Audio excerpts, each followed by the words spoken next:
Good morning, everyone. I welcome you all to the webinar organized on the occasion of International MSME Day 2020. Today, we have amongst us Mr. Paramjeet Singh, who would be sharing his knowledge about the role of MSME in making Make in India successful and about the government schemes and initiatives. Mr. Paramjeet Singh, the founder and director of Regional Center for Entrepreneurship Development, RCED, is an epitome of hard work, optimism, and success. His accomplishment speaks for himself. Prior to becoming a successful entrepreneur, he was a banker by profession. He started his organization RCED with a mission to help people, especially youth, starting their own business ventures. In 1992, he was declared the best motivator of India for helping and encouraging people become entrepreneur by the Entrepreneurship Development Institute of India and IDBI.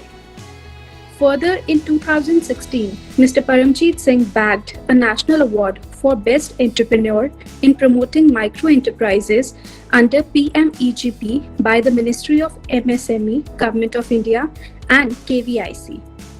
The award was presented by Shri Narendra Modi, Honorable Prime Minister of India, at Ludhiana. He has conducted a number of programs with various institutes, colleges, and corporates for spreading awareness on entrepreneurship. He is also a visiting facility with a number of colleges across the region. Now, I would request Sir to share his thoughts and knowledge with us. Over to you, sir. Thank you very much, Jaspreet Kaji. Really thankful to you, and I am welcoming all the people who are participating in this webinar. And first of all, I give congratulations to all for participating in International MSME Day, which we are celebrating in association with the TMF. Before starting my session, I'm going to salute the people who are running their MSME units, and also salute to those people who are planning to set up their MSME enterprises. Now, I'll be touching everything, basically important schemes, important initiatives of the government, and how we all who are interested to go for the MSME, how we can avail those facilities and set up our own ventures. So I'll be covering almost all the schemes of the Government of India, which they are implementing for the promotion of MSME. So what MSMEs, what type of schemes are being implemented by Government of India, what are the different terminologies being used by Government of India for the promotion of MSME, and what role MSME is playing in the economy of India. So I'll be talking everything about that, and I'll be requesting the participants, whatever questions they have, they can ask me the questions later on also. And even after this webinar, people, they'll be welcome to my office and have the all facilities which we are extending to the people who are going to set up a MSME enterprises. So now I'm starting a presentation. This is a small presentation, and maybe I'll be sharing this presentation with all the participants also. So this is a presentation.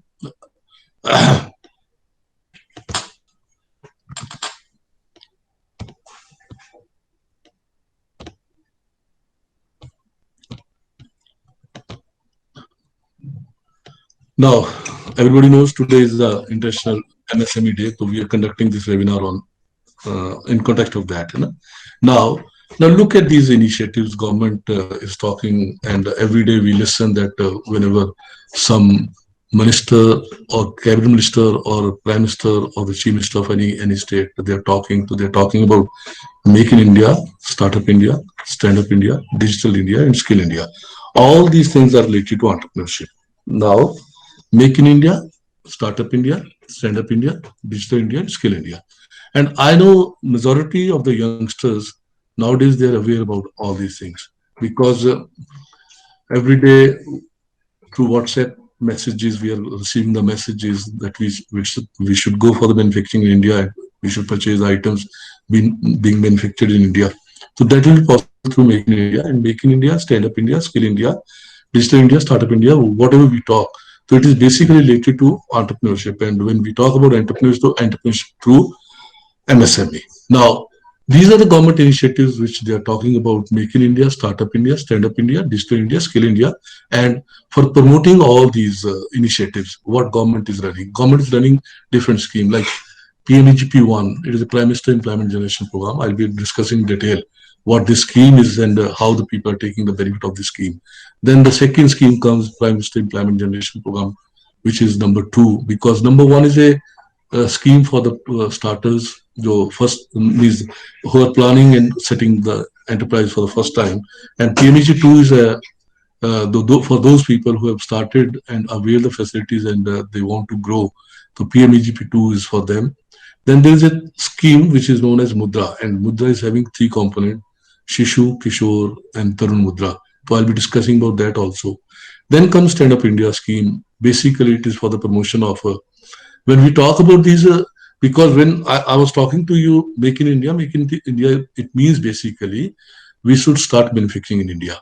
As far as India is concerned, majority people they are into servicing sector, but government of India feels that if we want to grow further and if we want to challenge the countries, adjoining countries, then we should be more into the manufacturing sector.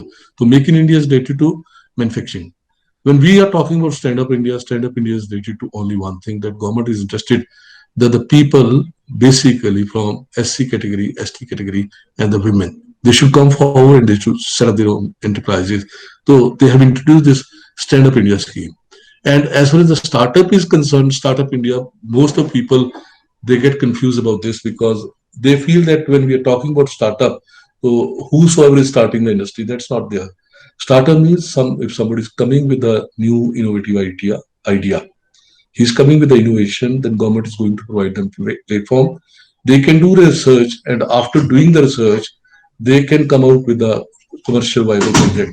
So it is a startup India. And then when we are talking about Skill India, so again we are talking about when we talk about Skill India, it is again related to entrepreneurship.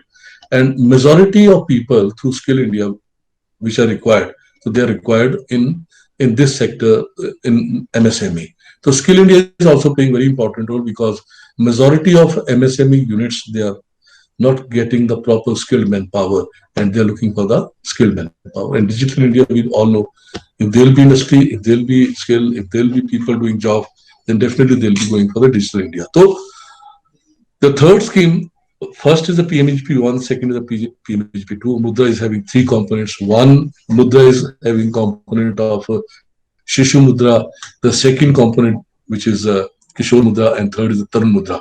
And after that, if we talk, then there's a next scheme, which is Stand Up India. I have already conveyed this scheme was introduced by Government of India to promote entrepreneurship amongst women, SC, ST.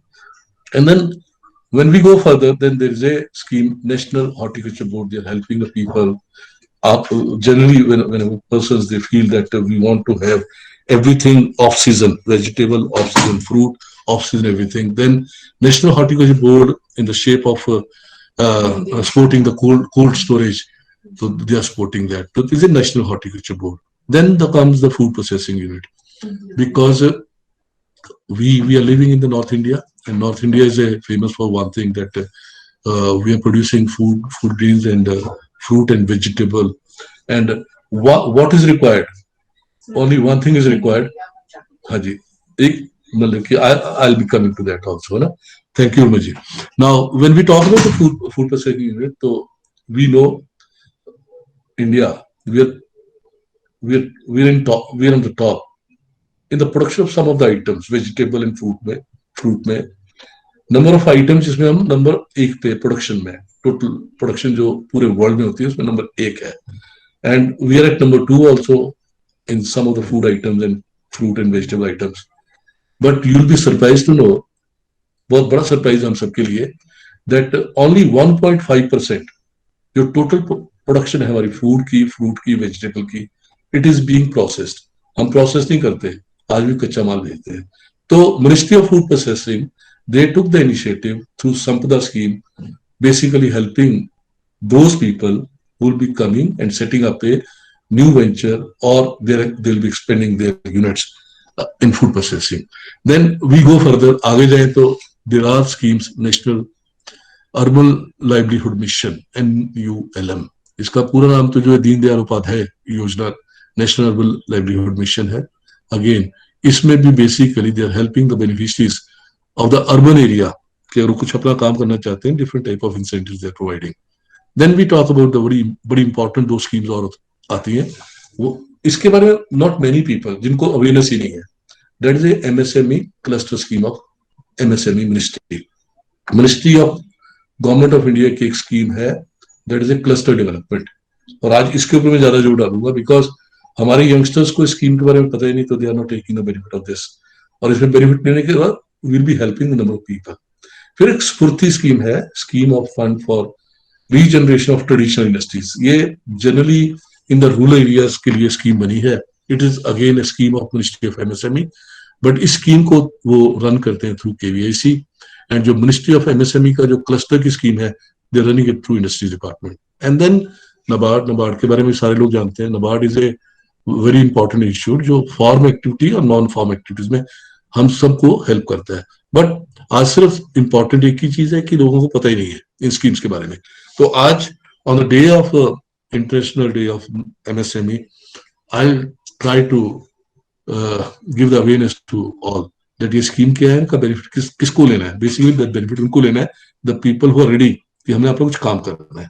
तो काम करना है तो why not to give the facilities. तो थोड़ी थोड़ी उन schemes के बारे में आपको मैं इन्फॉर्मेशन दूंगा, उनकी स्कीम्स की जो उन स्कीम्स के बेनिफिट है उसके मैं बताऊंगा। फिर भी अगर आपके कोई क्वेश्चन रहेंगे तो उसके बारे में I am ready to provide you information. Now जो जो स्कीम्स मैंने भी बोली हैं इनको डिटेल में अब इलेबोरेट करते हैं। पहली स्कीम है जो, उससे पहले हम एमएसएमई को ही समझ लें, बिकॉज आज की डेट में ये भी थोड़ा कंफ्यूजन चलता है कि एमएसएमई है क्या। MSME stands for micro small medium enterprises. ये 2006 का एक्ट है, उसके बाद ये चलता है। इससे पहले हम कहते थे rural, cottage, tiny, and then small scale industries, then medium scale industry, then large scale industries. But 2006 के बाद जो एक्ट चेंज हुआ उसमें लिख दिया MSME. MSME stand for micro small medium enterprises. और इनका कंट्रीब्यूशन आप देखो आज कितना कमाल का कंट्रीब्यूशन है।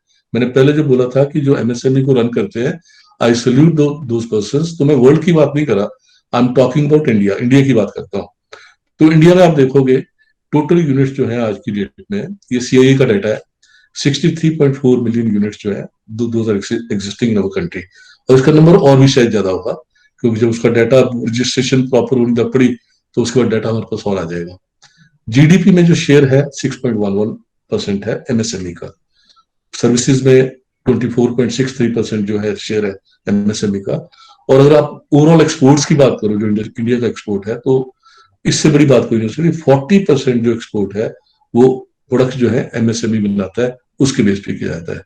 लार्जेस्ट प्रोवाइडर जो एम्प्लॉयमेंट आफ्टर एग्रीकल्चर, क्योंकि आज भी हम कहते हैं कि इंडिया जो है एग्रीकल्चर मीन्स कृषि प्रधान देश है। और कृषि प्रधान देश होने के नाते मेजोरिटी ऑफ पीपल हमारे जो काम करते हैं वो एग्रीकल्चर में करते हैं। चाहे उसको हम बोलते हैं नहीं पूरी एम्प्लॉयमेंट, उसको सीजनल एम्प्लॉयमेंट बोलते हैं, बट मेजोरिटी ऑफ पीपल आज भी डेट में भी एग्रीकल्चर के साथ जुड़े हुए हैं, विच इज सीजनल।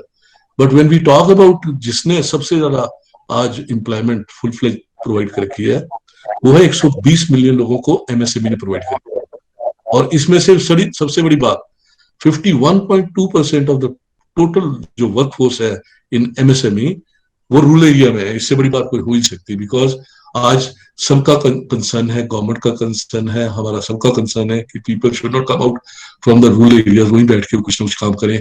तो उनके लिए जॉब कौन तैयार करेगा? एमएसएमई तैयार कर रहा है, और एमएसएमई ने बड़ा कमाल किया है।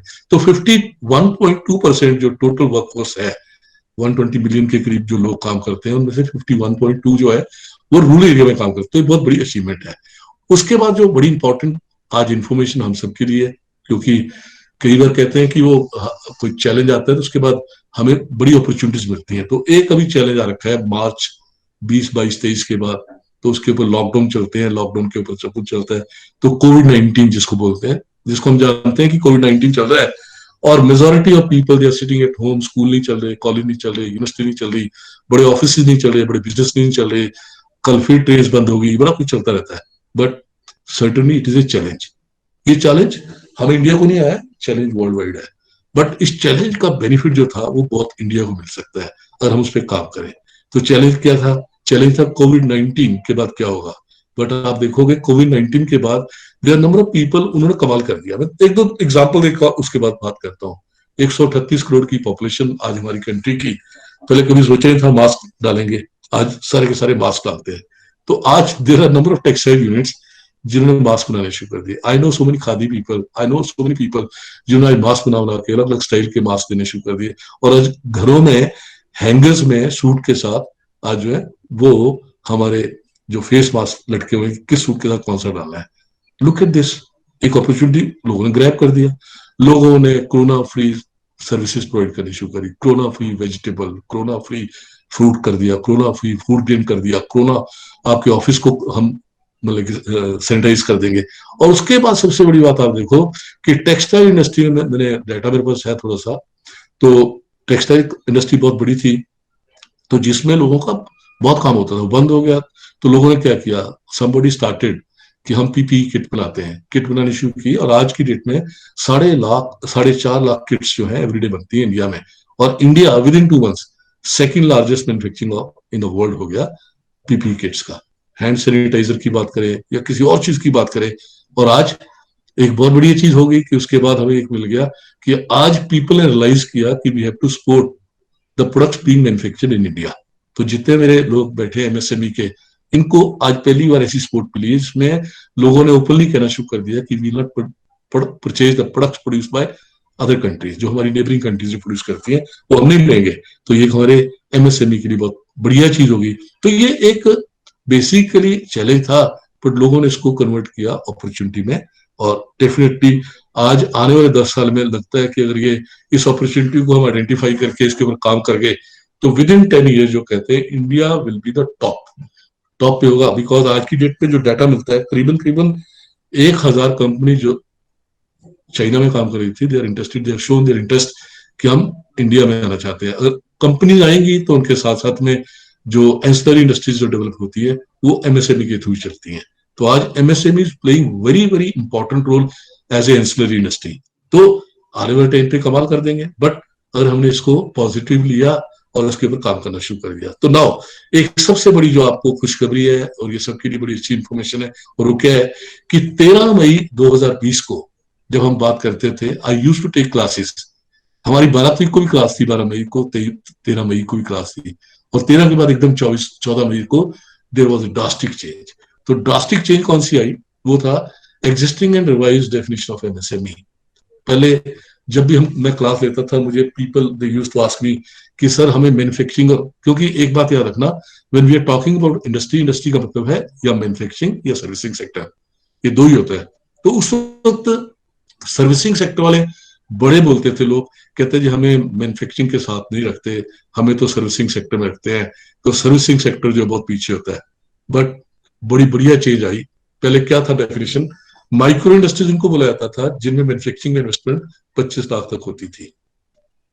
और सर्विसिंग सेक्टर में माइक्रो इंडस्ट्रीज वर दोस्त जिनकी इन्वेस्टमेंट 10 लाख तक होती थी। बड़ा छोटा सा लगता था लोगों को। और हमेशा सर्विस सेक्टर वाले जो थे वो लोग रिक्वेस्ट किया करते थे कि भी हमारी जो इन्वेस्टमेंट है इसको भी 25 लाख कर दे, ताकि we should be equal to manufacturing. Small की डेफिनेशन उस वक्त थी 25 लाख से लेके 5 करोड़ रुपया investment on plant and machinery, fix assets पे, तो उसको बोलते थे small. And as far the servicing sector was concern, तो इसकी इन्वेस्टमेंट होती थी 2 करोड़ तक, 10 लाख से लेके 2 करोड़ तक। मीडियम को बोला जाता था 5 करोड़ से 10 करोड़। और इन द सर्विस सेक्टर ये डेफिनेशन थी 2 करोड़ से लेके 5 करोड़ तक। हमेशा एक कंफ्यूजन चलता था कि जी मेरा यूनिट सर्विसिंग सेक्टर में आएगा, मेरा मैन्युफैक्चरिंग में आएगा। बट डेफिनेटली बहुत बढ़िया काम किया गवर्नमेंट ऑफ इंडिया ने, और वो किया ये 14 तारीख को जो नई डेफिनेशन आ गई, और इसके तहत उन्होंने दोनों को क्लब कर दिया, मैन्युफैक्चरिंग और सर्विसिंग को। It is a big achievement for the servicing sector, क्योंकि इतना बड़ा बढ़िया, नो डाउट मैन्युफैक्चरिंग के लिए भी कमाल हो गया, बट सर्विसिंग सेक्टर के लिए जो कमाल हुआ तो बहुत ही कमाल हुआ। अब देखिए आप, इसमें इन्वेस्टमेंट भी ऐड कर दिया, टर्नओवर भी ऐड कर दिया, दोनों चीज कर दी। नाउ माइक्रो एंटरप्राइजेस किसको बोला जाता है? 14 तारीख के बाद, 14 मई के बाद, micro enterprises are those where the investment, जो total investment on the project है, it is less than 1 crore. और दूसरा मेथड, क्योंकि टर्नओवर जो है 5 करोड़ तक, 5 टाइम्स का होता है, तो 5 करोड़ तक की टर्नओवर बहुत बड़ा है, बहुत बड़ा है। पहले ये सारे के सारे स्मॉल स्केल में आते थे, माइक्रो में आते हैं। तो अब देखिए इतनी बड़ी चेंज आ गई। हमारे बच्चे कई बार कहते हैं माइक्रो में नहीं लगाएंगे जी, हम तो बड़ा ही लगाएंगे, पर माइक्रो एक बहुत बड़ा हो गया, 1 करोड़ तक की इन्वेस्टमेंट और 5 करोड़ तक की टर्नओवर।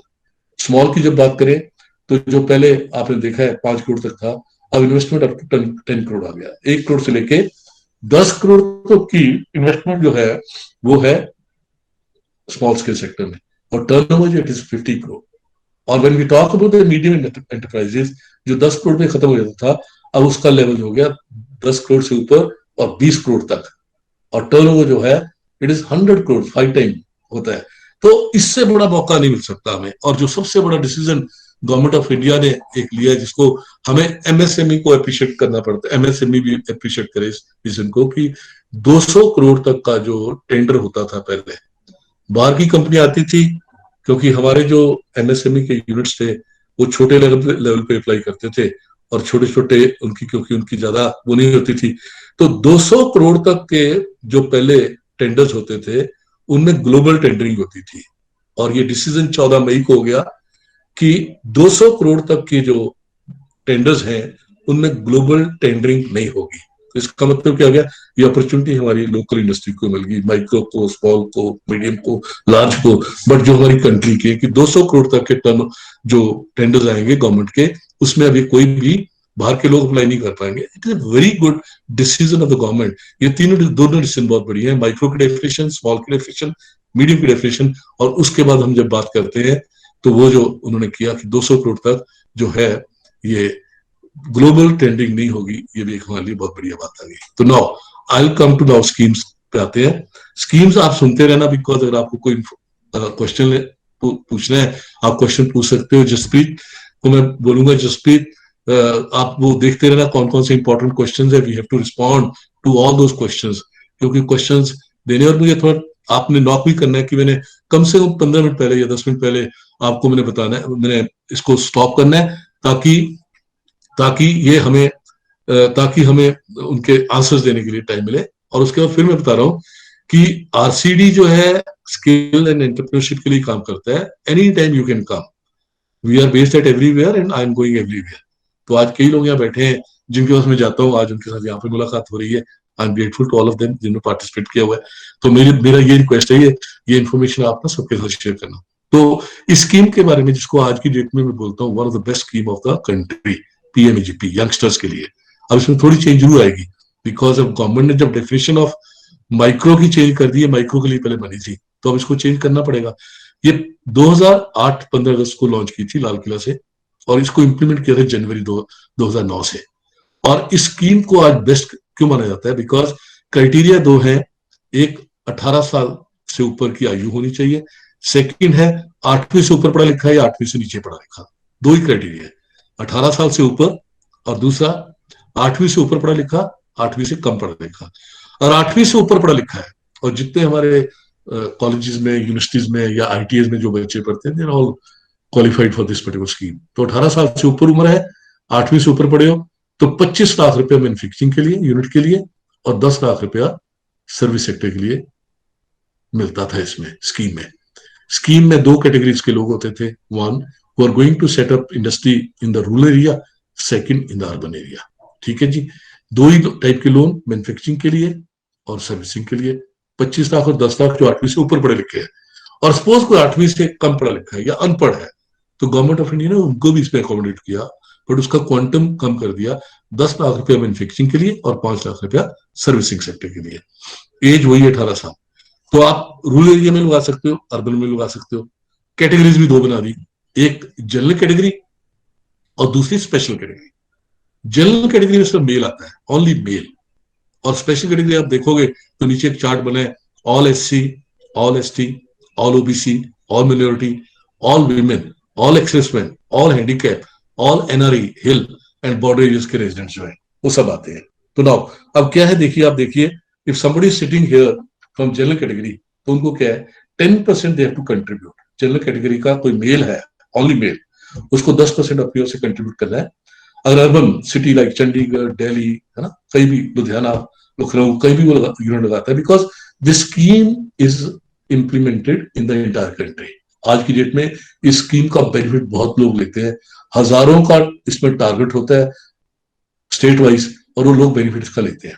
तो अगर वो सिटी में लगाता है तो उसको 15% सब्सिडी, 10% अपना, 25% हो गया, रिमेनिंग 75% उसको बैंक से लोन मिलता है। ठीक है जी, आगे बताता हूँ बैंक से लोन कैसे मिलता है। तो ये है अगर जनरल कैटेगरी। और अगर वो चाहता है कि मैंने रूरल एरिया कोई भी गाँव, कहीं भी, लखनऊ के साथ गाँव, दिल्ली के साथ कोई गाँव, हिसार के साथ का कोई गाँव, चंडीगढ़ के साथ का कोई गाँव में जाता है, तो आमतौर पे लोग अपने वर्कशॉप जो है गाँव में लगाते हैं। तो 10% अपना, 25% सब्सिडी। आप 10 लाख का अगर प्रोजेक्ट है तो 1 लाख हमारा जनरल कैटेगरी का आदमी लगाएगा, और उसके बाद उसको 2.5 लाख रुपया सब्सिडी मिलेगी। और सब्सिडी बिल्कुल साथ साथ में मिलती है, ऐसा नहीं कि सब्सिडी बड़े दिन के बाद आनी है। ये तो एडवांस में पड़ा है बैंकों के पास पैसा। 2.5 लाख रुपया उसको सब्सिडी मिलती है। 3.5, सॉरी, 2.5 लाख और 1 लाख, ये 3.5 लाख हो गया। 6.5 लाख रुपए बैंक से जो लोन मिलेगा उसको। बट इफ समबडी, गर्ल या SC ST या दूसरी कैटेगरीज के लोग जो है और वो लगाना चाहते हैं, तो उनके लिए और बेनिफिट है। 5% अपना कंट्रीब्यूट करना है। कोई बिटिया कल कहती है कि I want to set up industry, तो कहती है चंडीगढ़ में लगाना है सेक्टर 17 में, तो 5% अपना, 25% सब्सिडी। किसी भी सिटी में लगाना है, अर्बन एरिया में, 25% सब्सिडी, 20। अगर 10 लाख का प्रोजेक्ट की बात करें तो 50,000 अपना, 2.5 लाख रुपया सब्सिडी, ये 3 लाख बन गया। और उसके बाद 7 लाख रुपया बैंक से लोन। और अगर कल वो कहते हैं कि हमने अर्बन में नहीं लगाना, रूरल एरिया में जाना है, तो 5% अपना और 35% ये जो है सब्सिडी। बहुत बड़ा अमाउंट है जी, 3.5 लाख रुपया 10 में। और जब आप बात करो 25 लाख का कोई प्रोजेक्ट हमारी बच्ची लगाती है या कोई अपना बच्चा लगाता है फ्रॉम SC ST या कोई और कैटेगरी से है, तो आप देखो 25 लाख में से सिर्फ 1.25 लाख रुपया अपना लगाना है। हमें नहीं पता, हम इसका बेनिफिट नहीं लेते, डरते हैं शायद कि बड़ा मुश्किल होगा, तो नहीं, पता नहीं है, इस करके नहीं ले पाते। 5% अपना मीन 1.25 लाख रुपया अपना। और अगर हमने रूरल एरिया में यूनिट लगाया, 8,75,000 सब्सिडी है। 8वीं से ऊपर पड़ा, एक ही क्राइटेरिया, 8वीं से ऊपर पड़ा, 18 से ऊपर है, तो 8,75,000 अमाउंट जो है उसको बिना कुछ किए उसको गवर्नमेंट ऑफ इंडिया सब्सिडी देती है। ये बहुत बड़ा अमाउंट है जी। और आप विश्वास करना कि इस स्कीम का बेनिफिट लेके बहुत लोगों ने कमाल कर रखा है, बहुत लोगों ने कमाल कर रखा है, और बेनिफिट यही लिया। तो 35% सब्सिडी और 25 लाख में से 8,75, सवा अपना लगाया, 15 लाख रुपए जो है वो बैंक का लोन है। और लोन में भी दोनों कंपोनेंट है, टर्म लोन भी, वर्किंग कैपिटल भी है। आज तक कोई स्कीम ऐसी नहीं बनी थी जिसमें वर्किंग कैपिटल पे भी सब्सिडी मिलती हो। दिस इज द स्कीम जिसमें टर्म लोन के साथ साथ वर्किंग कैपिटल पे भी लोन मिलता है। तो सपोज अगर आज हम छोटी सी बात करें कि अगर कोई प्रोजेक्ट लगाता है जिसमें 15 लाख की इन्वेस्टमेंट है टर्म लोन फिक्स एसेट्स पे, और 10 लाख की वर्किंग कैपिटल, तो कल उसे पूछा है वापस कितना करना है, उससे बेचारे 5 ही लाख करना है ना वापस। वर्किंग कैपिटल लिमिट है, ये लिमिट तो चलती रहती है, ये बढ़ती रहती है और बढ़ती रहेगी जब तक यूनिट चलता है। तो 5 लाख रुपया 25 लाख में से आपने वापस करना है। 1.25 लाख आपने लगाया, स्कीम तो इतनी बड़ी है, बट उनके लिए जिनको इसके बारे में ज्ञान है, नॉलेज है। तो आओ इसका नॉलेज लें और उसके बाद बात करें। तो इस स्कीम में जो बैंक है वो आपकी चॉइस का होता है, कौन सा काम कर सकते हो कौन सा नहीं। ये आमतौर पर यंगस्टर्स हमसे पूछते हैं कि कौन सा काम करें जी। चलो छोड़ो, मैं आपको बताता हूँ कौन सा नहीं करना। Industry connected with, negative list की बात कर रहा हूँ, industries connected with meat, liquor and tobacco, और ये नहीं करेंगे, बाकी जो मर्जी करें।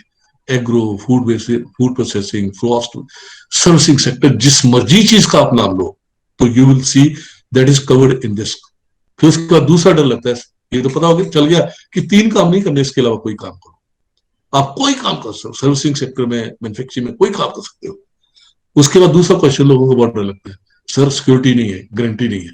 तो can you believe it, 10 lakh के लोन पे, 10 लाख तक के लोन पे कोई सिक्योरिटी नहीं, कोई गारंटी नहीं, शायद वो बढ़ भी जाए। और उसके बाद अगर आपने 25 लाख लेना है तो एक credit guarantee fund trust scheme है गवर्नमेंट ऑफ इंडिया की, उसके मेंबर बन जाए तो 25 लाख तक का लोन भी जो है it is without guarantee, without security. Because youngster ये फील करते हैं कि जी पापा ने मम्मी ने पढ़ा दिया, अब हमें सिक्योरिटी क्या देंगे, हमें गारंटी क्या देंगे, गारंटी की जरूरत ही नहीं है। And majority of people they are starting micro enterprises at rented premises. Rented premise पे आपने स्टार्ट करना है, बट एक ही चीज का है कि इनिशिएटिव आपका होना चाहिए। फिर उसके बाद ये 3 डिपार्टमेंट है, खादी एंड इंडस्ट्री कमीशन, ये रूरल एरिया के लिए सपोर्ट करता है। जिन्होंने गांव में लगानी इंडस्ट्री उनको ये सपोर्ट करते हैं khadi rural industry commission, government of India. Her state में इनका ऑफिस होता है। जैसे अगर हम बात करें चंडीगढ़ का, चंडीगढ़ में है, पंजाब का चंडीगढ़ में, हरियाणा का अंबाला में, शिमला का है ना जी, मेरठ में ऑफिस है, गोरखपुर में ऑफिस है, लखनऊ में ऑफिस है। तो ये सब जगह ऑफिस बैठे हैं और इनका लोग बेनिफिट ले रहे हैं। और दूसरी दो एजेंसीज और हैं, एक है डिस्ट्रिक्ट इंडस्ट्री सेंटर, ये हर जिला उद्योग केंद्र जो है हर डिस्ट्रिक्ट में होता है। इंडस्ट्री डिपार्टमेंट का ये एक विभाग है। डिस्ट्रिक्ट इंडस्ट्री सेंटर अर्बन और रूरल एरिया दोनों जगह अगर कोई लोन लेना चाहे तो वो स्कीम में अप्लाई कर सकता है। और उसके बाद तीसरा state khadi and will industry board, ये हर एक स्टेट का होता है। पंजाब में पंजाब खादी बोर्ड, हरियाणा में हरियाणा खादी बोर्ड, एचपी में एचपी खादी बोर्ड, चंडीगढ़ में चंडीगढ़ खादी बोर्ड, यूपी में यूपी खादी बोर्ड। और वो अपनी भी बेनिफिट और देते हैं, बट इस स्कीम को इम्प्लीमेंट करते हैं।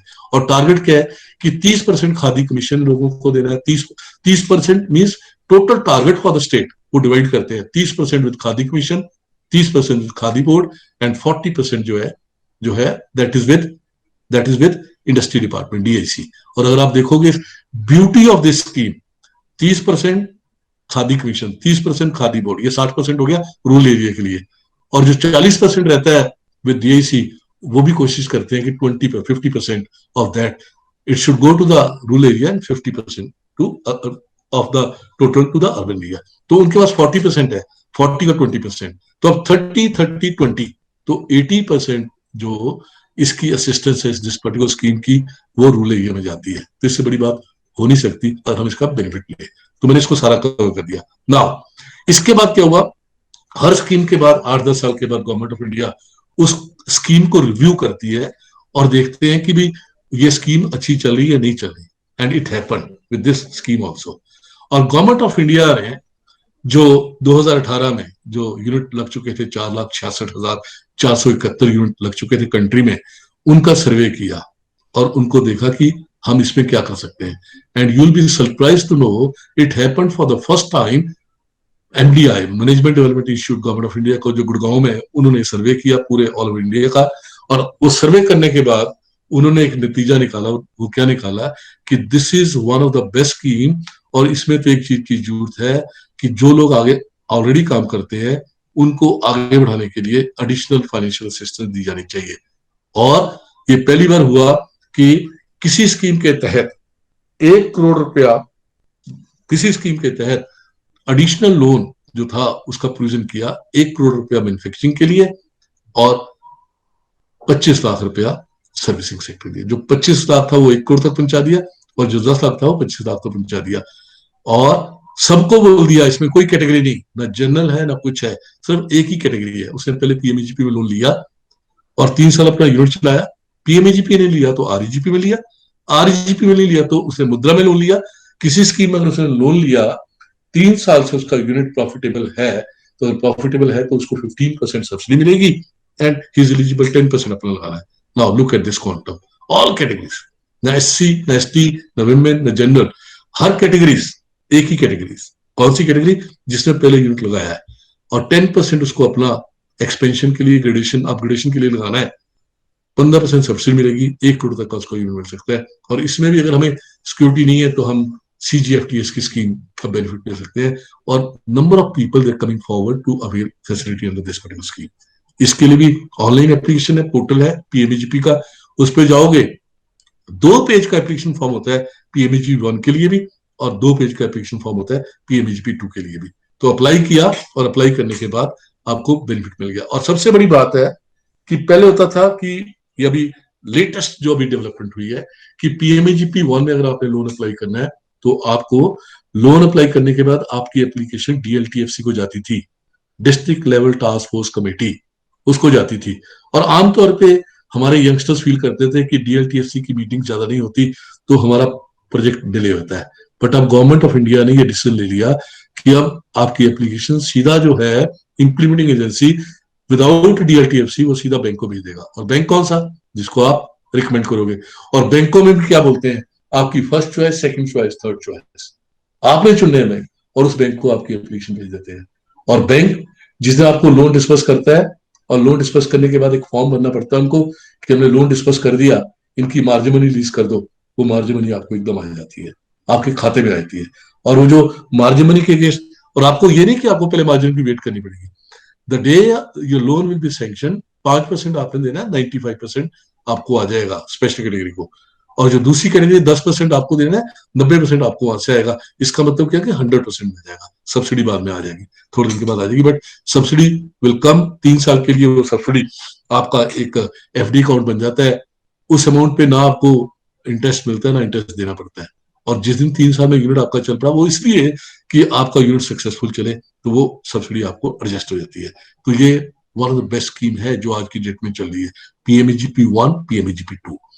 उसके बाद हम बात करें, ये अप्लाई करने का है, PMEGP पोर्टल है, KVIC ऑनलाइन डालोगे, MSME ऑनलाइन डालोगे, या जो भी डालोगे आपको एकदम ही आ जाएगा। इसके बेस पे आप अप्लाई कर सकते हो। और फिर भी कोई प्रॉब्लम आए, वहां पे हर क्वेश्चन का आंसर दे रखा है, how to fill the application, वो सब कुछ दे रखा है। और इसमें एक और बात बहुत बड़ी बात है कि आई एम रेजिडिंग इन चंडीगढ़, मैं चंडीगढ़ हूँ, रहता हूँ, पर मैं रहने वाला तो हिमाचल का हूँ, या मैं कल रहने वाला JNK का हूँ, या मैं रहने वाला कहीं बॉम्बे का हूँ। There'll be no problem at all, I can set up venture anywhere. आज मैं चंडीगढ़ बैठा हूँ, मैं कल दिल्ली में लगा सकता हूँ, मैं दिल्ली में लगा सकता हूँ, बॉम्बे लगा सकता हूँ। इसमें कोई प्रॉब्लम नहीं, बट मुझे वहां का देना पड़ेगा किस जगह पे मैं लगाना चाहता हूँ, तो that I have to provide. तो this scheme is applicable for anybody and anywhere he can set up unit. तो ये एक बढ़िया स्कीम थी। उसके बाद नेक्स्ट स्कीम है स्टैंड अप इंडिया। ये स्कीम मैंने आपको बताया 5 अप्रैल 2016 को लॉन्च की। Prime minister mister Narendra Modi ने इसको लॉन्च किया था, और लॉन्च करने के साथ बोला था 10 लाख तक का, 10 लाख से लेके 1 करोड़ तक का लोन। ये क्यों है, ये भी 10 लाख क्यों है, अभी आपको नेक्स्ट स्कीम में आपको पता चल जाएगा डिफरेंस क्या है। 25% अपना मार्जिन लगाना है आपने, और आपको ये क्रेडिट फ्री लोन मिलता है। और इसमें विमेन, SC ST लगा सकता है, कोई भी लगा सकता है। और एक और बड़ी देयर नंबर ऑफ पीपल ऐसे पूछते हैं, सर फिर स्कीम का फायदा हमें क्या हुआ, हो सकता है, बट उसमें क्या करना पड़ेगा आपको, पार्टनरशिप, क्योंकि पार्टनरशिप भी अलाउड है। जो स्कीम PMEGP में, उसमें पार्टनरशिप अलाउड नहीं है, उसमें प्रोप्राइटरशिप या कोऑपरेटिव सोसाइटी या सेल्फ हेल्प ग्रुप को मिलता है लोन। बट इस स्कीम में पार्टनरशिप को मिलता है, लिमिटेड कंपनीज को मिलता है।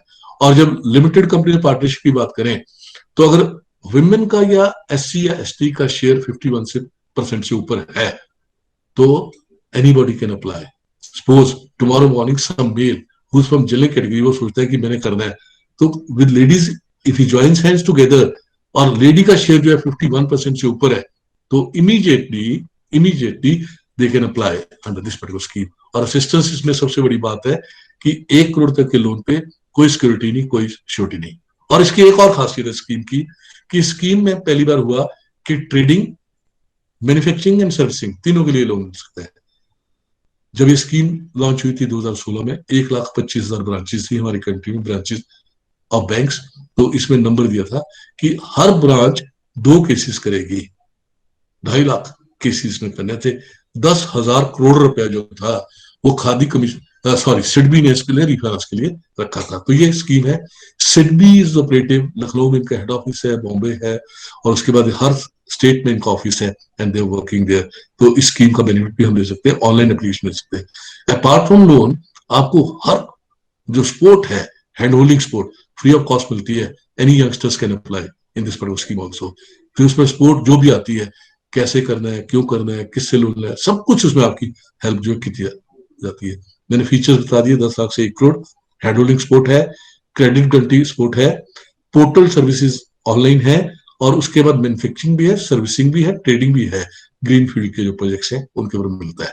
नाउ विल गो टू प्रधानमंत्री मुद्रा योजना। ये योजना मैंने इसलिए आपको बोला कि लिंक्ड है विद स्टैंड अप इंडिया के साथ, क्योंकि जिन्होंने 10 लाख से नीचे लोन लेना है, तो they are covered in this scheme.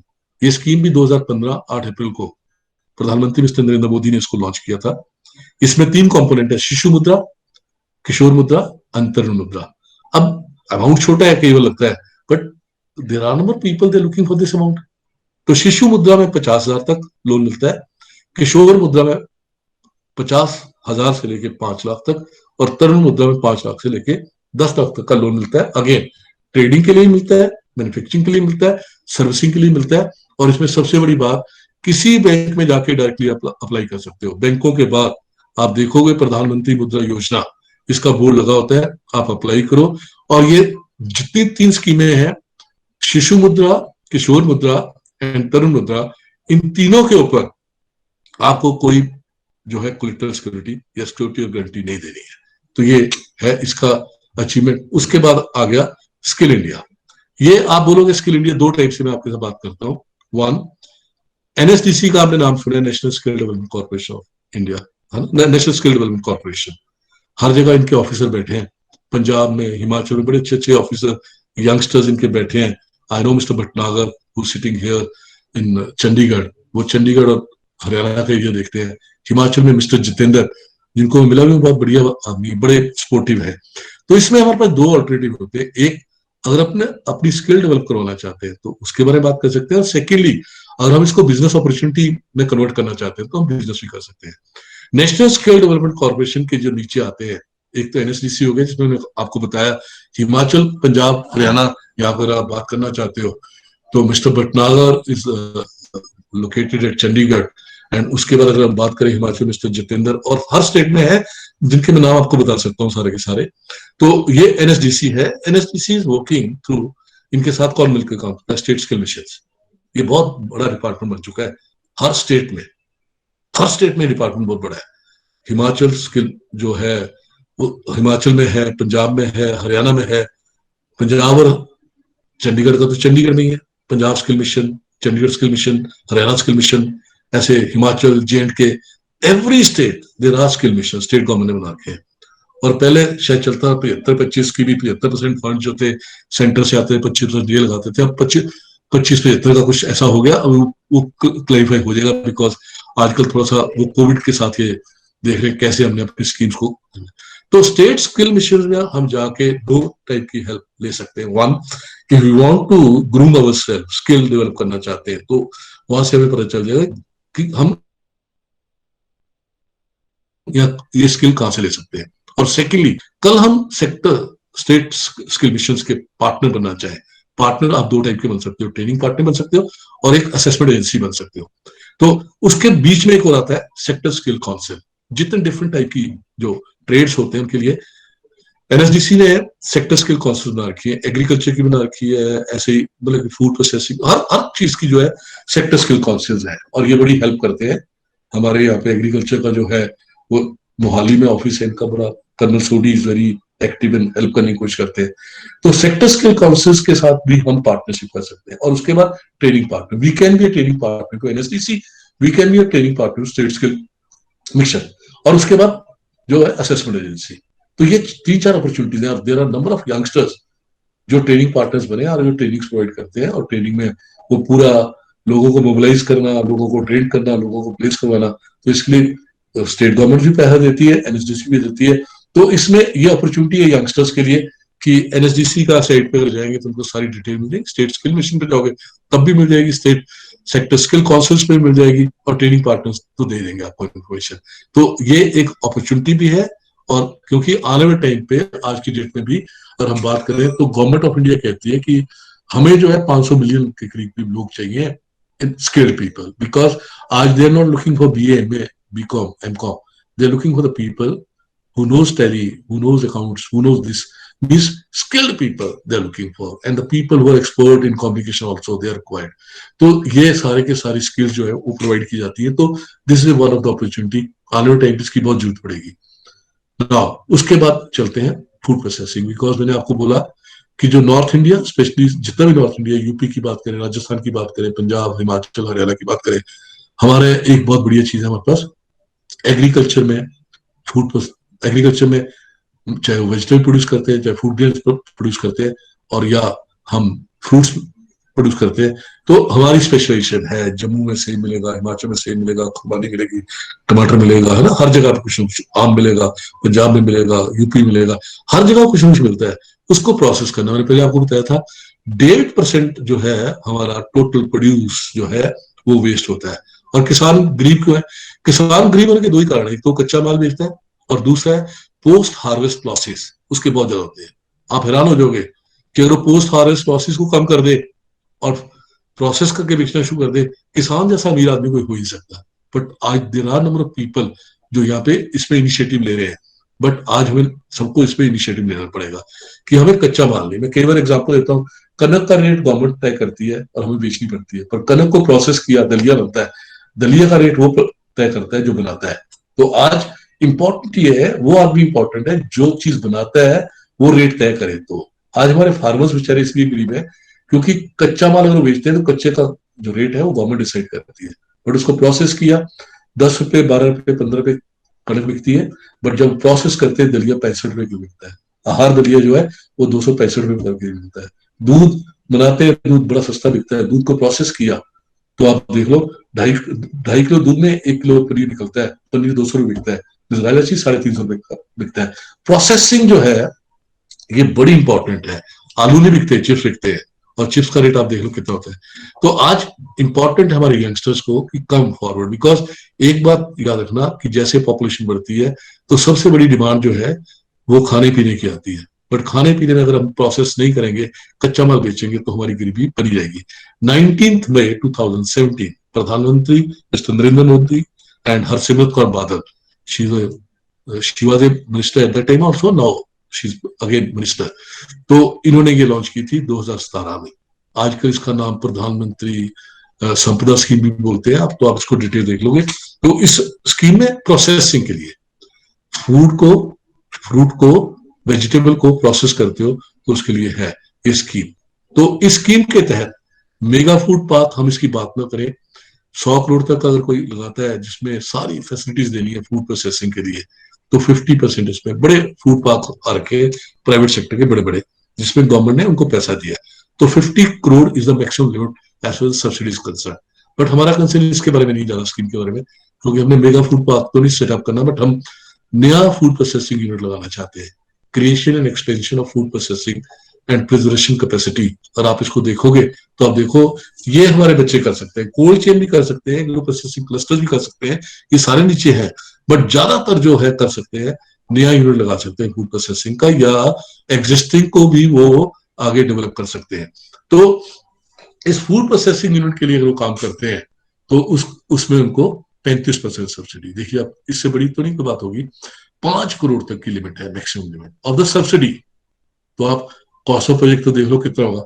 तो अगर हम बात करें तो आज कितना बड़ा कॉस्ट ऑफ प्रोजेक्ट है जिसपे 5 करोड़ तक की सब्सिडी 35% अगर होती है तो हम मिल जाएगी, हम यूनिट लगा सकते हैं, अगेन अप्लाई कर सकते हैं। फूड मिशन बन चुके हैं, स्टेट फूड मिशन। तो हरियाणा की बात करें इंडस्ट्री डिपार्टमेंट, पंजाब की बात करें पंजाब फूड मिशन, हिमाचल की बात करें इंडस्ट्री डिपार्टमेंट के पास है। तो ऐसी सभी जगह है। तो इसके बारे में ज्यादा जानकारी जब भी चाहिए होगी तो आई प्रोवाइड यू, है ना।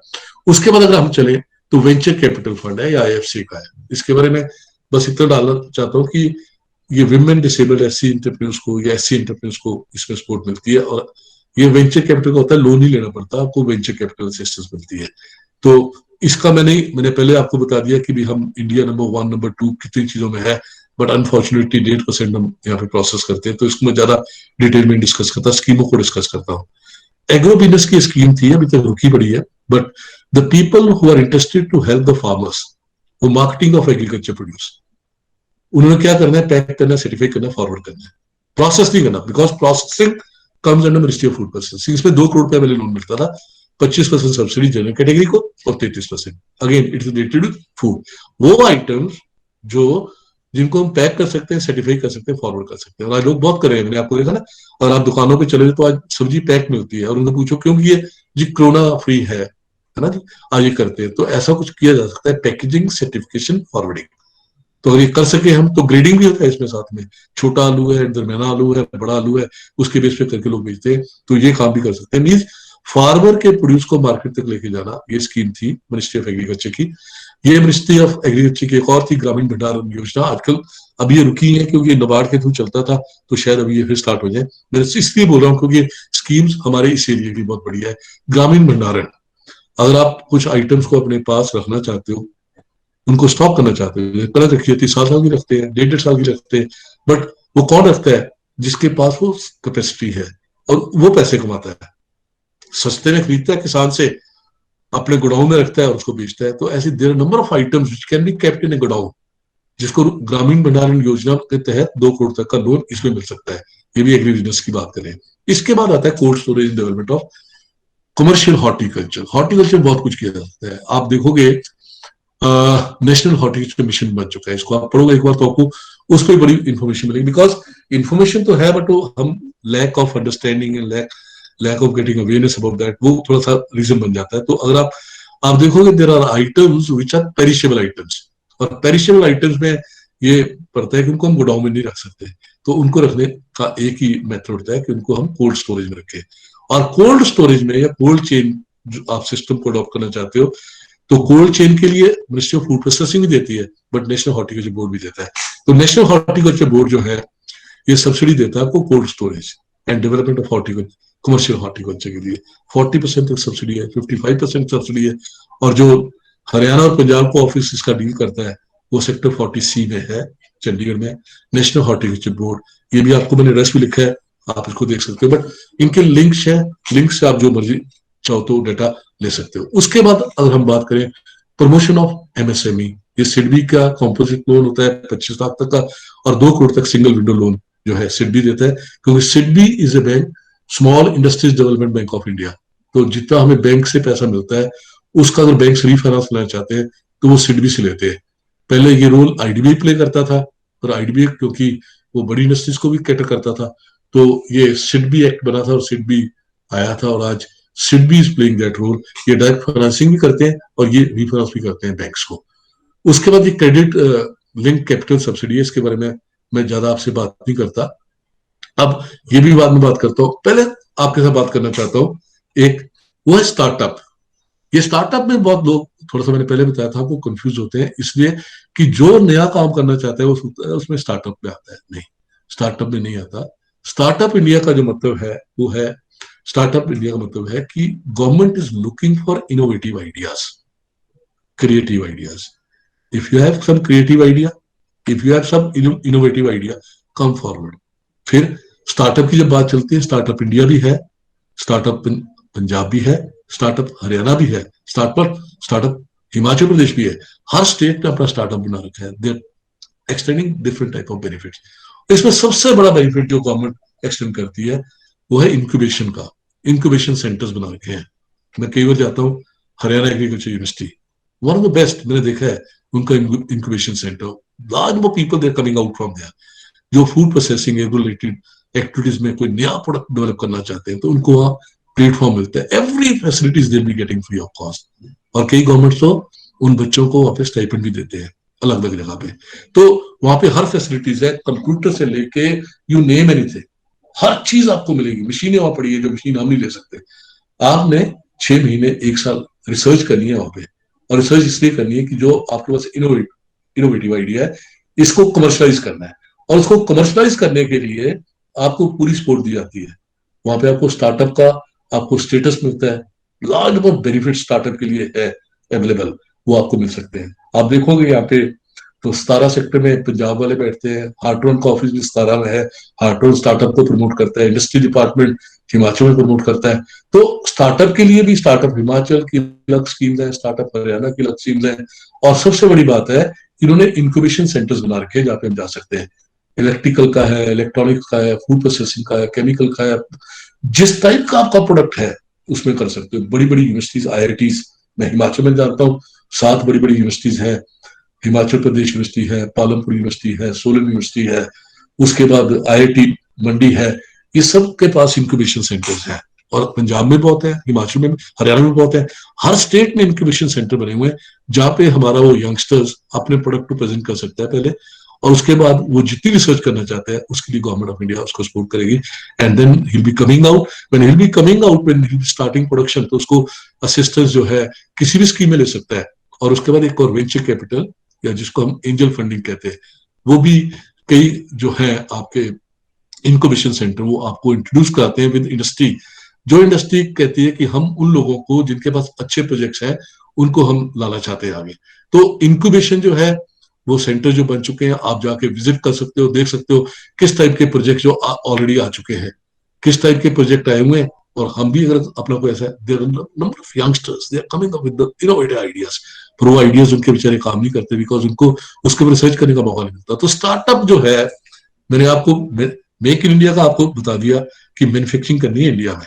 अगर आपको कल कम्पीट करना है विद डिफरेंट कंट्रीज तो आपको एक ही काम करना पड़ेगा, मैन्युफैक्चरिंग इन इंडिया।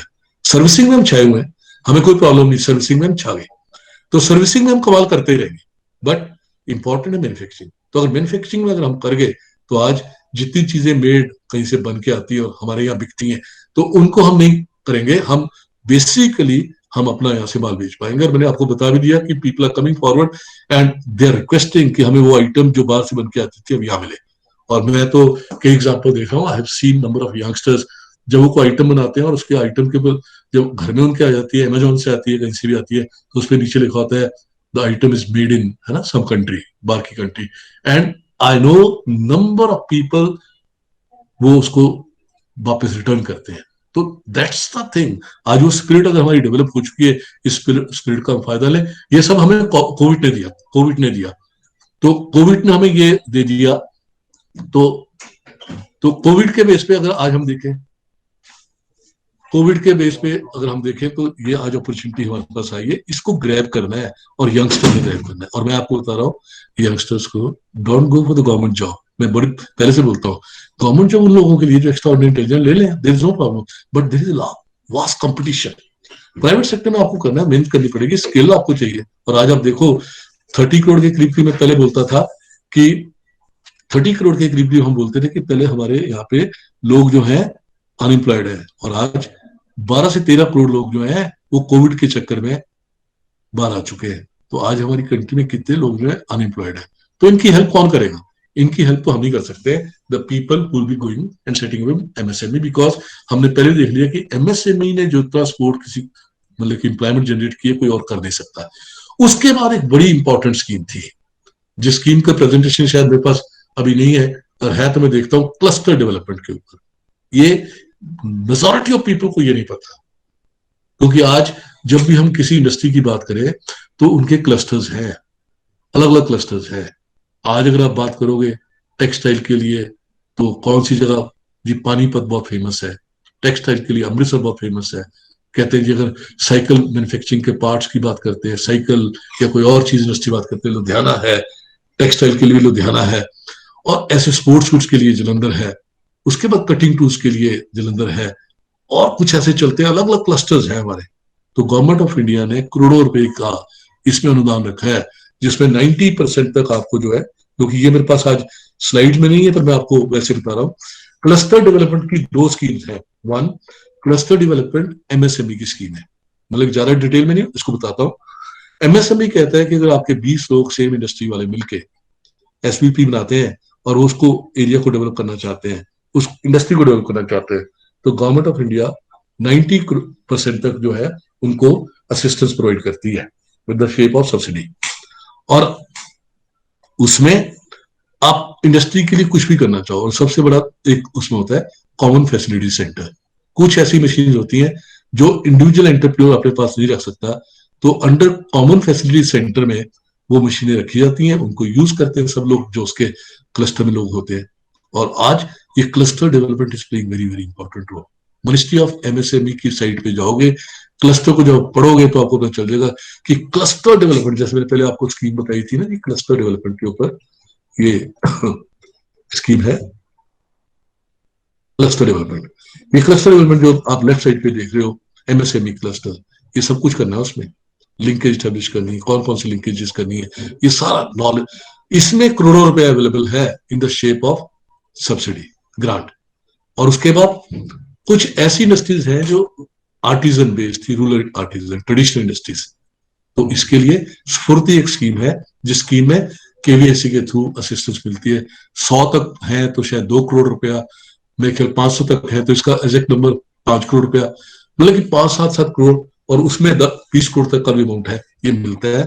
और अगर हमारे यंगस्टर चाहे किसी इंडस्ट्री को डेवलप करना चाहते हैं, जिस एरिया में उनके अगर आर्टिजन बहुत काम करते हैं, उनको डेवलप किया जाता है। आई नो, आपको एग्जांपल एक देता हूँ। थुआ में एक फुलकारी का क्लस्टर लगा था, उस पर पैसे मिले और आज 700 लोग वहां पे जुड़े हुए हैं। जुत्ती का क्लस्टर फाजिल्का में मिला था। हरियाणा की अगर बात करें, हैंडमेड पेपर्स का क्लस्टर यमुनानगर में मिला था। कुरुक्षेत्र में कोई खादी का क्लस्टर मिला था। कितने क्लस्टर लगे हुए हैं आज, जिसमें 4-4, 500 बंदे हैं, और उनको ये फायदा हो गया कि उनको मार्केटिंग सपोर्ट, उनको रिसर्च की सपोर्ट, R&D की सपोर्ट, और उसके बाद सबसे बड़ी सपोर्ट कॉमन फैसिलिटी सेंटर बन जाते हैं, और कॉमन फैसिलिटी सेंटर में वो जाके कोई भी असिस्टेंस जो है वो ले सकते हैं। तो ये स्कीम्स हैं नाबार्ड की स्कीम्स है नॉन फार्म एक्टिविटीज के लिए। कई बार हम सोचते हैं NABARD is meant for only one thing, कि वो हमें एग्रीकल्चर लोन देगा। No, in in the rural areas they are supporting non farm activities. बड़े हैं, सेल्फ हेल्प बनाते हैं, जेएलजीज बनाते हैं, उनको पूरा सपोर्ट करते हैं, फंडिंग करते हैं। और और इसके अलावा एनुअल स्कीम है, 2 लाख तक का कोई अर्बन एरिया में यूनिट लगाता है तो उसके ऊपर उसको सब्सिडी के ऊपर जो है इंटरेस्ट मिलता है। तो स्कीमें बहुत ज्यादा है जी, जिनके बारे में और ज्यादा मैं विस्तृत में नहीं बात कर पाऊंगा। बट मैं आपको एक रिक्वेस्ट करना लगा हूं कि एक salute the people who are running MSME. जो हम बोलते हैं हम फौजी को सपोर्ट करेंगे, सल्यूट करेंगे, हम जो डॉक्टर्स कोविड में काम कर रहे हैं उनको करेंगे, तो हमारा थोड़ा फर्ज बनता है people who working in MSME, उनको भी हम सल्यूट करें, because they are also doing very tough job. Tough इसलिए क्योंकि बड़ा मेहनत करनी पड़ती है, हर चीज उनको एक को करनी पड़ती है। हर जगह आप बोलते हैं अलग अलग टाइप के लोग काम करते हैं, but when we talk about MSME specially micro, तो पीएम से लेके प्रोप्राइटर पी टू पी काम जो है उसको ओनर को करना पड़ता है। तो बहुत बढ़िया काम करता है, उसको सल्यूट है। और आज उनको सबको मुबारकबाद भी है। एंड मैं रिक्वेस्ट करता हूँ the people sitting over here, they should plan कि कल हम भी एमएसएमई अपना प्रमोट करें, ताकि हम भी कुछ इंपॉर्टेंट रोल प्ले कर सके आने वाले टाइम पे, जो इंडिया को 10 साल में ऐसा बना दे कि India is number 1 and we can be at number 1, because potential हमारे बच्चों में बहुत है, हमारे पास स्कीमें बहुत हैं, बट हमारा थोड़ा सा ये है कि उस पोटेंशियल को हम चैनलाइज नहीं कर पाते। चाहे ह्यूमन रिसोर्स है, चाहे नेचुरल रिसोर्स है, चाहे हमारे प्रोडक्ट्स है, चाहे कुछ और है, उनको नहीं कर पाते। और आप देखोगे कि आज हमारी कंट्री के रिसोर्स को बाहर के लोग उसको चैलेंज करते हैं और बेनिफिट लेते हैं। And people from India they are doing wonders everywhere in every country. You name any country you will see Indians are doing fantastic work. तो वो उन्होंने चैलेंज कर लिया, उन्होंने बेनिफिट ले लिया, तो why not to take benefit of the Indian population in India. तो मैं इसके बाद सिर्फ ये एक स्कीम की भी, ये आरसीडी के कोर्सेज चलते हैं, शॉर्ट टर्म कोर्सेज, ये फ्री कोर्सेज है। फाइनेंशियल अकाउंटिंग का है, एडवांस ऑफिस एडमिन का, रिटेल का, चल रहे हैं, आज भी प्रोग्राम चल रहे हैं, ऑनलाइन भी चल रहे हैं। AC refrigeration, electrician, self employed tailors, home and domestic appliances को ठीक करने का, तो इनको कभी भी आप कर सकते हो। हर प्रोग्राम में हमारे कंपोनेंट जो होते हैं, कंप्यूटर स्किल्स उनको देते हैं, वर्क प्लेस के लिए कैसे रेडियस रहना है, पर्सनैलिटी डेवलपमेंट, स्पोकन इंग्लिश के प्रोग्राम साथ में चलते हैं। इसके बाद हमारे कुछ पेड प्रोग्राम है जिसपे नॉमिनल चार्जेस करते हैं ताकि बच्चे हमारे काम करें। ब्रिज कोर्स इन इंग्लिश या आइलेट्स का प्रोग्राम है, उसके बाद English course for school students है, उसके बाद हमारे पेड प्रोग्राम टैली का है, ऑफिस एडमिन, डिजिटल मार्केटिंग, ये बड़े प्रोग्राम है जिनके बारे में आप जानकारी जो है बाद में ले सकते हो इनसे। तो अब मैं I be requesting, I am grateful कि आप सबने पार्टिसिपेट किया, बट मेरी अब जो चाहत है वो ये है कि भी अगर आपके क्वेश्चन, जसप्रीत कौर जी, हाँ जी, जो जो इंपॉर्टेंट क्वेश्चन है यू कैन आस्क। तो मैं स्लाइड शो को साइड में लेके जा रहा हूँ, अगर आपको जरूरत पड़ेगी तो यू कैन रिक्वेस्ट जिन्होंने ऑर्गेनाइज किया इसको, तो वील शेयर द आपके साथ इनकी प्रेजेंटेशन को भी आपको हम शेयर कर लेंगे। तो नाउ, हाँ जी, I am waiting for the questions. हाँ जी, आई होप आपको मैं कुछ इंफॉर्मेशन दे पाया। हाँ जी, क्वेश्चंस है काफी। Jaspreet, are you going to help me? Question, yeah, the persons who are sitting there, if they want to ask any question, they can ask. हाँ जी, anybody, वो अपना माइक जो है अनम्यूट करके If anyone wants to ask you a question, you can please type it or you can ask it. anybody can ask the question. और थोड़ा सा time ऊपर चला गया, I am sorry for that, but ये presentation बहुत important थी कि हर चीज आपसे कवर करें। तो इसमें किसी स्कीम में आपको हेल्प असिस्टेंस चाहिए तो I am going to support, है ना, we are going to support. Any question? सत श्री अकाल सर जी। हाँ जी, सत श्री अकाल जी। गुरजीत सिंह? मेरा नाम जसमोहन है जी, जसमोहन बोल रहा। हाँ जी, जसमोहन जी प्लीज। ਸਰ ਐਕਚੁਅਲੀ ਉਹਦੇ ਵਿੱਚ ਮੈਂ ਲੈਕਚਰ ਸੁਣਿਆ ਸੀ, ਪਹਿਲਾਂ ਵੀ ਤੁਹਾਡੀ ਏਡੀਪੀ ਦੀਆਂ ਕਲਾਸਿਸ ਲਾਈਆਂ ਸੀਗੀਆਂ ਪਿਛੇ ਜਿਹੇ, ਤੇ ਬੜੀਆਂ ਅੱਛੀਆਂ ਸੀਗੀਆਂ। ਤੇ ਮੈਂ ਐਕਚੁਅਲ ਦੇ ਵਿੱਚ ਨਾ ਮੇਰਾ ਹੁਣੇ ਪੀਜੀਐਮਪੀ ਵਾਲਾ ਲੋਨ ਹੋ ਗਿਆ ਸੀ ਜਨਵਰੀ ਦੇ ਵਿੱਚ। ਓਕੇ ਜੀ। ਤੇ ਮੈਂ ਉਹਨਾਂ ਵਿੱਚੋਂ ਮਿਲ ਕੇ ਆਪਣੀ ਹਲੇ 3,60,000 ਦੀ ਮੇਰੀ ਅਮਾਊਂਟ ਸੀ ਜੋ ਮੈਂ ਉਹਨਾਂ ਨੇ ਮੈਨੂੰ ਡਿਲੀਵਰ ਕਰਨੀ ਸੀ। ਅੱਛਾ ਜੀ। ਤੇ ਉਹ 3,50,000 ਤਾਂ ਮੈਂ ਡਿਲੀਵਰ ਕਰਾ ਚੁੱਕਿਆ। ਅੱਛਾ ਜੀ। ਤੇ ਮੇਰੀ ਕੀ ਕਹਿੰਦੇ ਹੁੰਦੇ ਨੇ ਉਹ ਆਂਦੀ ਹੁੰਦੀ ਹੈ ਸਬਸਿਡੀ, ਉਹ ਵੀ 74,000 ਦੀ ਆ ਚੁੱਕੀ ਹੈ। Very good. हाँ जी। ਤੇ ਮੈਂ ਤੁਹਾਨੂੰ ਇੱਕ ਤਾਂ ਦੋ ਕੁਐਸਚਨ ਨੇ, ਪਹਿਲਾ ਕੁਐਸਚਨ ਮੈਂ ਪੁੱਛਣਾ ਚਾਹ ਰਿਹਾ ਵੀ ਜਿਹੜੀ ਮੇਰੀ ਸਬਸਿਡੀ ਉਹਨਾਂ ਦੇ ਕੋਲ ਪਈ ਹੈ ਕੀ ਮੈਨੂੰ ਉਸ ਤੇ ਉਹ ਇੰਟਰਸਟ ਦੇਣਗੇ? ਮੇਕ ਇੰਟਰਸਟ ਦੇਣ ਦੀ ਬਜਾਏ ਅਗਰ ਉਹ ਮੇਰੀ ਇੰਸਟਾਲਮੈਂਟ ਘੱਟ ਕਰ ਦੇਣ, ਉਹ ਕੁਝ ਕੱਟ ਕੇ ਏਦਾਂ ਦੀ ਪ੍ਰੋਵੀਜ਼ਨ ਹੁੰਦੀ ਹੈ ਕੋਈ? ਉਹ ਤੁਹਾਡੇ ਤੋਂ ਉਹਦੇ ਅਗੇਂਸਟ ਤੁਹਾਨੂੰ ਜਿਹੜਾ ਉਹਨਾਂ ਨੇ ਸਬਸਿਡੀ ਦੇ ਅਗੇਂਸਟ ਜਿਹੜਾ ਪੈਸਾ ਦਿੱਤਾ ਹੈ, ਨਾ ਉਹਦੇ ਤੇ ਇੰਟਰਸਟ ਲੈਂਦੇ ਨੇ ਤੇ ਨਾ ਤੁਹਾਡੀ ਐਫਡੀ ਤੇ ਇੰਟਰਸਟ ਦਿੰਦੇ ਨੇ, ਤੇ ਤੁਹਾਡਾ ਇੰਸਟਾਲਮੈਂਟ ਵੈਸੇ ਜਾਣਗੀਆਂ, ਤੇ ਜਿਸ ਵੇਲੇ ਤੁਹਾਡਾ ਲਾਸਟ ਵਿੱਚ ਪੈਸਾ ਰਹਿ ਜਾਏਗਾ ਐਡਜਸਟ ਹੋ ਜਾਏਗਾ ਉਸ ਸਬਸਿਡੀ ਤੋਂ। ਸਬਸਿਡੀ 3 ਸਾਲ ਇਸ ਲਈ ਰੱਖਦੇ ਨੇ ਕਿ ਬੰਦਾ ਬੈਨੀਫਿਟ ਲੈ ਕੇ 3 ਸਾਲ ਘੱਟੋ ਘੱਟ ਇੰਡਸਟਰੀ ਚਲਾਵੇ, ਇਹ ਪਰਪਸ ਹੈ ਗਵਰਨਮੈਂਟ ਦੇ। ਠੀਕ ਹੈ। ਠੀਕ ਤੇ ਦੂਜੀ ਜਿਹੜੀ ਓਡੀ ਤੇ ਲਿਮਿਟ ਬਾਕੀ ਕੋਈ ਵੀ ਹੋਰ ਹਾਂਜੀ ਕੋਈ ਹੋਰ ਲਿਮਿਟ ਜ਼ਰੂਰਤ ਪਵੇਗੀ ਸਾਨੂੰ ਕੁਝ ਪੁੱਛ ਲੈਣਾ ਤੇ ਵਿਲ ਪ੍ਰੋਵਾਈਡ ਯੂ ਦੈਟ ਇਨ। ਔਰ ਦੂਜੀ ਗੱਲ ਇੱਕ ਹੈਗੀ ਜੇ ਵਰਕਿੰਗ ਕੈਪੀਟਲ ਇਹਨੂੰ ਇੱਕ ਵਾਰੀ ਜ਼ਰੂਰ 100% ਟੱਚ ਕਰਨਾ ਹੈ। ਯਾਰ ਨੰਬਰ ਆਫ ਪੀਪਲ ਇਹ ਟੱਚ ਨਹੀਂ ਕਰਦੇ, ਤੁਸੀਂ ਟੱਚ ਕਰਨਾ ਹੈ, ਕਿਉਂਕਿ ਟੱਚ ਨਹੀਂ ਕਰੋਗੇ ਤਾਂ ਫਿਰ ਤੁਹਾਨੂੰ ਮੈਕਸਿਮਮ ਬੈਨੀਫਿਟ ਨਹੀਂ ਮਿਲੇਗਾ। ਠੀਕ ਹੈ ਜੀ। ਉਸ ਤੇ ਔਰ 3 ਸਾਲ ਦੇ ਬਾਅਦ ਹੈ ਜੀ ਜਿਹੜੀ ਵਰਕਿੰਗ ਕੈਪੀਟਲ ਮੇਰੀ 1 ਲੱਖ ਦੀ ਉਹਨਾਂ ਦੇ ਜਿਹੜਾ ਤੁਹਾਡਾ ਹਾਂਜੀ ਉਹ ਮੈਂ ਹਲੇ ਯੂਜ਼ ਨਹੀਂ ਕੀਤੀ ਬਿਲਕੁਲ। ਜਿਹੜਾ ਜਿੰਨਾ ਪੈਸਾ ਕਢਾਓਗੇ ਉਹ ਤੇ 11% ਲੱਗਦਾ ਹੈ, ਪਰ ਇੱਕ ਵਾਰੀ ਯੂਜ਼ ਕਰਕੇ ਭਾਵੇਂ ਵਾਪਸ ਜਮ੍ਹਾਂ ਕਰਾ ਦੇਣਾ, ਪਰ ਯੂਜ਼ ਜ਼ਰੂਰ ਕਰਨਾ। ਠੀਕ ਹੈ ਜੀ। ਅਦਰਵਾਈਜ਼ ਤੁਹਾਨੂੰ ਜਦੋਂ ਫਿਜ਼ੀਕਲ ਵੈਰੀਫਿਕੇਸ਼ਨ ਹੁੰਦੀ ਹੈ ਤਾਂ ਕਹਿਣਗੇ ਇਹਨਾਂ ਨੇ ਵਰਕਿੰਗ ਕੈਪੀਟਲ ਯੂਜ਼ ਨਹੀਂ ਕੀਤਾ ਤੇ ਵਰਕਿੰਗ ਕੈਪੀਟਲ ਦੀ ਸਬਸਿਡੀ ਕਿਉਂ ਪ੍ਰੋਵਾਈਡ ਕਰੀਏ। This is the important. ਠੀਕ ਹੈ ਜੀ। Thank you. Anybody else? ਹਾਂਜੀ ਥੈਂਕ ਯੂ ਜੀ। ਤੇ ਕੋਈ ਫਿਰ ਵੀ ਲੋੜ ਪਵੇ ਯੂ ਕੈਨ ਕੰਟੈਕਟ ਅਸ। ਹਾਂਜੀ ਕੋਈ anybody else? Sir, my name is Siddharth, sir. Good morning. Siddharth ji good morning. ਹਾਂਜੀ ਪਲੀਜ਼।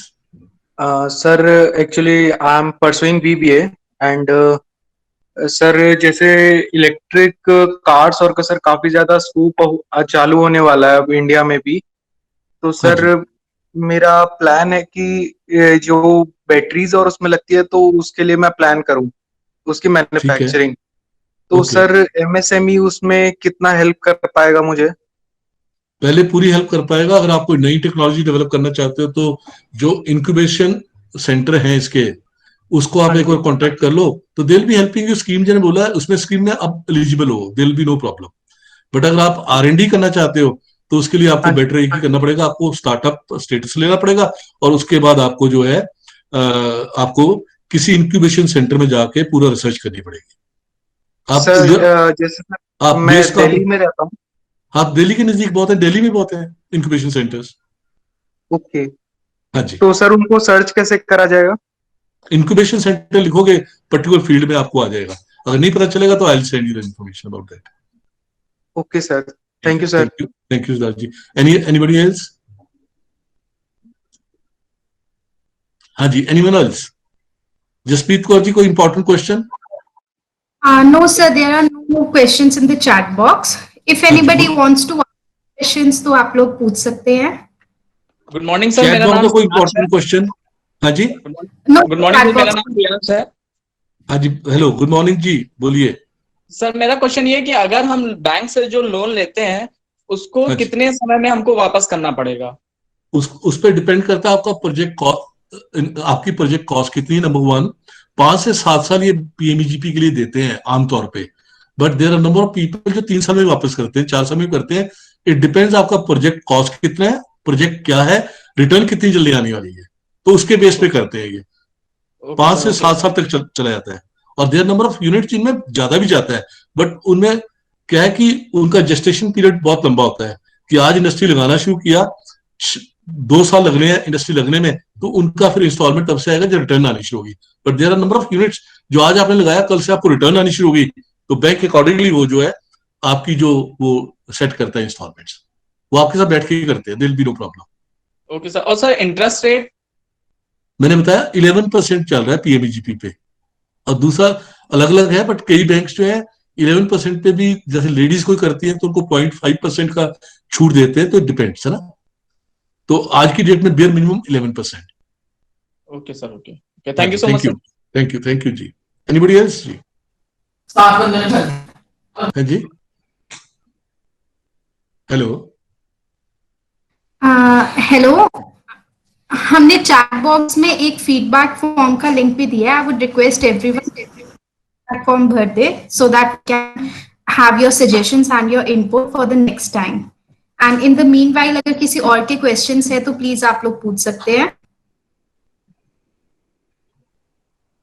और एनीबॉडी इज इंटरेस्टेड, आपके कोई नजदीक में कोई रहता है जिसको बेचारे को स्किल डेवलप करनी है, एंटरप्रेन्योरशिप में जाना है, हमारी मेजोरिटी ऑफ हमारे training program free of cost है।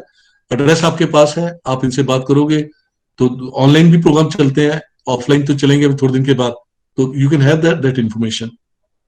तो मेरी आप सबको रिक्वेस्ट है कि, और मैसेज तो हम रोज देते हैं कि भाई हमने किसी कंट्री को बीट करना है, वो बीट वैसे नहीं हो पाएगा जब तक we will not believe in actions, और एक्शन सबसे बड़ा है इकोनॉमिक एक्शन। और अगर आज हम उस कंट्री की आइटम्स को परचेज करना बंद कर रहे हैं तो उसके लिए do we have the alternatives. अगर हम ऑल्टरनेटिव्स प्रोवाइड कर देंगे ना अपनी कंट्री में, I am telling you India will be on top, because India जैसी अच्छी मार्केट पूरे वर्ल्ड में नहीं है। पीपल फ्रॉम मिडिल क्लास जिनका नंबर बहुत ज्यादा है, हमारे यहाँ पे मिडिल क्लास ने कमाल कर रखा है, बेचारे गरीब होते हैं, पर गरीबी क्या होती है कि 2 गाड़ियां तीसरी नहीं है, एयर कंडीशनर पूरे घर में है जी, वो बाथरूम में नहीं है, तो उनकी जेब में हमेशा कार्ड होता है and they are ready to spend.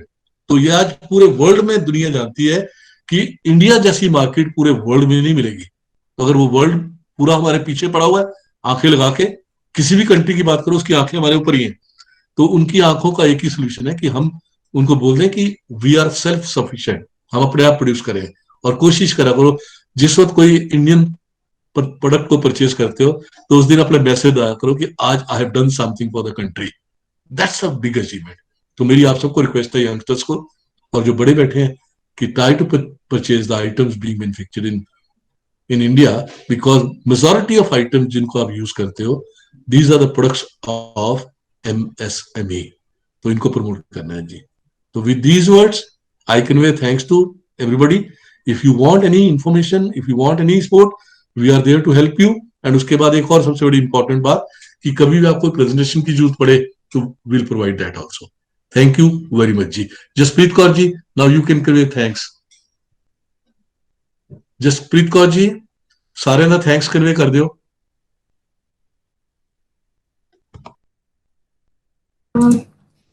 On behalf of RCD, I thank all friends. Have you shared your number and address now with everybody? ਤੁਸੀਂ ਆਪਣਾ ਨੰਬਰ ਔਰ ਐਡਰੈਸ ਦਿੱਤਾ ਹੈ ਸਾਰਿਆਂ ਨੂੰ? Chat box. हाँ जी। Thanks to all the participants, sir. I am grateful to you for your participation. कल message और आज मैसेज भेजा सी ते बहुत लोग आ गए एंड सजेशन देना, and I will try to means have more sessions जे ਅਸੀਂ specific industry, specific opportunity, specific regarding banks वगैरह वो सारी गल करांगे जी। थैंक यू वेरी मच जी, थैंक यू वेरी मच।